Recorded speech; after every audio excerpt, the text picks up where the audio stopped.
പ്രവാചകൻ സല്ലല്ലാഹു അലൈഹി വസല്ലമ തങ്ങളുടെ മുന്നിലേക്ക് ഒരിക്കൽ ശപിക്കപ്പെട്ട ശൈത്താൻ കടന്നു വന്നു.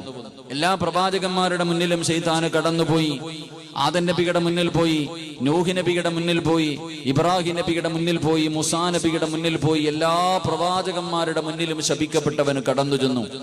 അങ്ങനെ അവസാനം മഹാനായ അസ്റഫുൽ ഖൽഖ് നബി മുഹമ്മദ് മുസ്തഫ സല്ലല്ലാഹു അലൈഹി വസല്ലമ തങ്ങളുടെ മുന്നിലേക്ക് അവൻ കടന്നു വരികയാണ്. അല്ലാഹുവിന്റെ പ്രവാചകന്റെ മുന്നിലേക്ക് കടന്നു വന്ന് പേടിച്ച് വിറച്ചുകൊണ്ടാണ് ശൈത്താൻ കടന്നു വരുന്നത്. അല്ലാഹുവിന്റെ പ്രവാചകന്റെ മുന്നിലേക്ക് കടന്നു വന്ന് ലോകത്തിന്റെ നേതാവ് അവനോട് സംസാരിക്കുകയാ. അല്ലാഹുവിന്റെ പ്രവാചകൻ ഒരുപാട് കാര്യങ്ങൾ ആ ശപിക്കപ്പെട്ടവനോട് ചോദിക്കുകയാണ്. അവസാനം അല്ലാഹുവിന്റെ റസൂൽ ചോദിച്ചു, എടാ ശപിക്കപ്പെട്ടവനെ,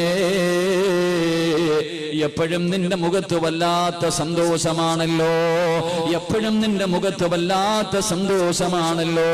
ഓരോ മനുഷ്യനെ വഴി പിഴപ്പിക്കുമ്പോഴും, ഓരോ മനുഷ്യനെ കുഴിയിൽ കൊണ്ട് ചാടിക്കുമ്പോഴും, ഓരോ മനുഷ്യനെ കൊണ്ട് തെറ്റ് ചെയ്യിപ്പിക്കുമ്പോഴും പടച്ചവനെ നീ അത് കണ്ടിട്ട് ചിരിക്കുന്നവനാണല്ലോ. എപ്പോഴും നിന്റെ മുഖത്ത് വല്ലാത്ത പുഞ്ചിരിയാണല്ലോ. അതുകൊണ്ട് അല്ലാഹുവിന്റെ റസൂൽ ചോദിക്കുന്നു, എടാ ശപിക്കപ്പെട്ടവനെ, നിന്റെ ജീവിതത്തിൽ എപ്പോഴെങ്കിലും നീ കരഞ്ഞിട്ടുണ്ടോ? നിന്റെ ആയുസ്സിൽ എപ്പോഴെങ്കിലും നീ